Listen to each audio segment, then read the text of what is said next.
வணக்க மக்களே, இதுதான் உங்கள் ட்ராவலர் லைஃப். இன்னைக்கு நம்ம போக போகிற இடம் செண்பக நாயகன் கோயிலுக்கு போகிறோம். நல்லா மலையில் வந்திருக்கேன். எனக்கு மலையில் நடையிறது ரொம்ப பிடிக்கும். அதாவது அந்த கோயில் பேர் சண்முகநாதர் கோயில். நான் என்னுடைய சண்முக நாயகன் கோயிலே சொல்லியிருக்கேன். இப்போ அந்த கோயிலுக்கு அளவு கிடையாது.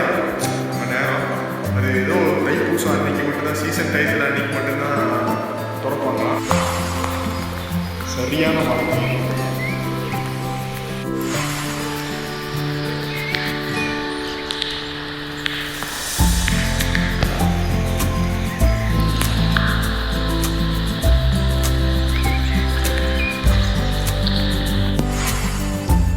அது ஃபாரஸ்ட் ஆஃபீஸ்.